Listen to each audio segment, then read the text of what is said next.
नमस्कार दोस्तों, the learner point में आप सभी का स्वागत है। दोस्तों, कल से कमेंट आ रहे हैं विद्या संबल योजना के बारे में कि सर इसके बारे में बताइए।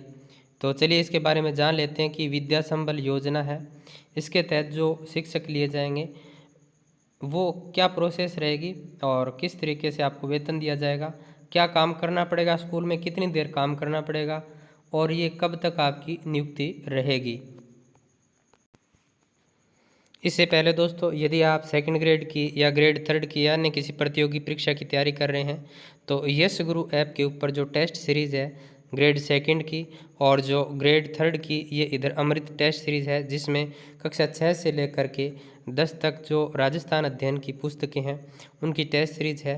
75 रुपये में 75 टेस्ट इसके अंदर शामिल है।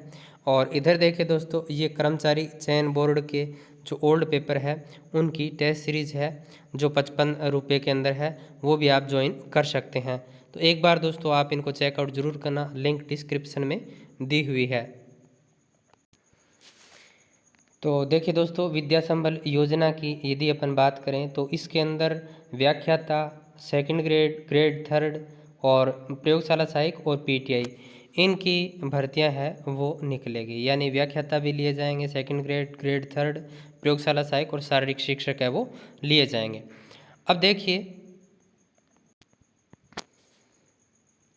देखिए इसकी प्रक्रिया है वो क्या रहेगी, पूरी आपको प्रक्रिया बता देता हूँ। देखिए 1 नवंबर से इसके फॉर्म भरने शुरू होंगे और जो वरीयता सूची है वो बनेगी किस आधार पर, जो आपके अंक हैं 10वीं से लेके बीएड तक के, या आपने बीएसटीसी कर रखी है तो 10वीं 12वीं और बीएसटीसी के, इस तरीके से आपके अंकों के आधार पर है वरीयता बनेगी। उस वरीयता सूची में आपका ऊपर आता है, ऊपर आप टॉपर आते हैं तो आपका चयन हो जाएगा और आपको 7 दिन के अंदर क्या करनी होगी, ज्वाइनिंग करनी होगी। 7 दिन के अंदर क्या करनी होगी, ज्वाइनिंग करनी होगी। प्लस इसके अंदर आपको करना क्या होगा, स्कूल के अंदर बहुत सारे लोग डर रहे हैं कि हम मतलब तैयारी कर रहे हैं तो स्कूल में जाएंगे कैसे, 8-8 घंटा कैसे दे के आएंगे। यहाँ आपको 8 घंटा नहीं रहना है, आपको घंटे के हिसाब से पैसे मिलेंगे यहाँ पर। यानी नीचे आपको दिखा देता हूँ मैं, क्योंकि मैं सारा नहीं पढ़ूंगा, टेलीग्राम पर डाल दूंगा। ये तो फॉर्म भरने की डेट है, देख लीजिए 1/11/2022 से विज्ञप्ति और रिक्तियों का प्रकाशन हो जाएगा। 2/11 से फॉर्म भरने शुरू हो जाएंगे, 4/11 तक। फिर ये पूरी प्रक्रिया ये 19 तारीख तक है वो कंप्लीट हो जाएगी। यानी 19 तारीख तक आपकी ज्वाइनिंग है वो हो जाएगी। ये सारी की सारी प्रक्रिया है, ठीक है। ये मैं पूरी की पूरी डाल दूंगा। अपन को जो देखना है वो चीज़ बता रहा हूँ। तो देखिए जो लेवल फर्स्ट और लेवल सेकंड है उनको 300 रुपये मिलेंगे, ये प्रति घंटा मिलेंगे।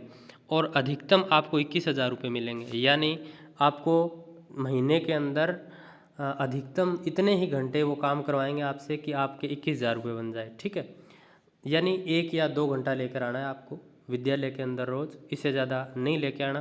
प्लस इसके अंदर आपसे कोई प्रशासनिक काम है वो नहीं करवा सकते, जो भी मतलब स्कूल का काम होता है कागजी कार्रवाई का, वो काम आपसे नहीं करवा सकते, सिर्फ आपको पढ़ा के आना है। इसके अलावा स्कूल वाला यदि आपको कोई काम देता है तो ये आप अपने साथ रखना, वो नहीं करवा सकते आपसे कोई भी काम। वो सिर्फ और सिर्फ आपको क्लास में भेजेंगे कि आपको ये 2 पीरियड लेकर आने, आप लेकर आइए। ऐसे ही सेकंड ग्रेड को 350 रुपये और जो फर्स्ट ग्रेड है उनको 400 रुपये, प्रयोगशाला सहायक को 300 रुपये और शारीरिक शिक्षक को 300 रुपये वो मिलेंगे। अब ये नीचे एक बात आ रही थी कि क्या ये पद है ये मतलब स्थायी है, तो बिल्कुल स्थायी नहीं है। यदि वहाँ पर कोई नया टीचर आ जाता है, नया टीचर यानी ट्रांसफ़र होकर आ गया, या कोई फर्स्ट ग्रेड व्याख्याता जैसे अब भर्ती हुई है तो नए फर्स्ट ग्रेड व्याख्याता लग गए, वो पद भर गया तो आपको हटा भी सकते हैं। हो सकता है आपको दूसरे विद्यालय के अंदर वो ट्रांसफ़र कर दिया जाए, भाई दूसरे विद्यालय में कहीं सीट खाली पड़ी है तो उधर भेज दिया जाए, हो सकता है आपको हटा दिया जाए। तो ये स्थायी नहीं है, पूर्णतः अस्थायी है। और ये लगेंगे कब तक, 1 साल तक। यानी अब ये 70 शुरू हुआ है तो आगे जून जुलाई यानी मई तक मान के चलिए, बाद में छुट्टियाँ आ जाती है तो मई तक आप मतलब उस विद्यालय में रहोगे। यदि वहाँ पर कोई अन्य टीचर आ जाता है तो आपको या तो हटा दिया जाएगा या दूसरे विद्यालय में स्थानांतरित कर दिया जाएगा। और इसमें चयन की प्रक्रिया वाला भी आपको दिखा देता हूँ। तो ये देख लीजिए, वरीयता सूची में पात्र अभ्यर्थियों की वरीयता निर्धारित उनके आवेदित पद के लिए संबंधित सेवा नियमों में वांछित न्यूनतम शैक्षणिक योग्यता के 75% अंक, यानी आपके जो जैसे 10वीं है, 12वीं है, BA है, उनके 75% और वांछन न्यूनतम प्रशिक्षण योग्यता के 25% अंक, यानी जैसे B.Ed में आपके कितने प्रतिशत है, उनका 25% निकाल करके फिर आपके अंक है वो बनाए जाएंगे। ठीक है, तो प्राप्त अंकों में जो ऊपर रहते हैं अभ्यर्थी उनको, और यदि कोई दो समान आ जाते हैं अंकों में तो उनमें जिसकी आयु ज़्यादा होगी उसको ले लिया जाएगा। और ये काम है ना, ये PO स्तर के ऊपर होगा, यानी जो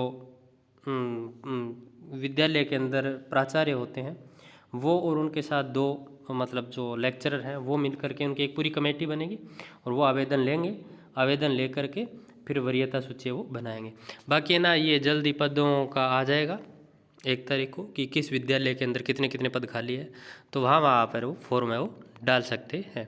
तो ये विद्या संबल योजना के बारे में मैंने शॉर्ट एंड स्वीट तरीके से आपको ये पूरी बात बताई है। बाकी ये पूरा का पूरा मैं शेयर भी कर दूँगा आपके साथ, तो आप इसको पूरा पढ़ सकते हैं।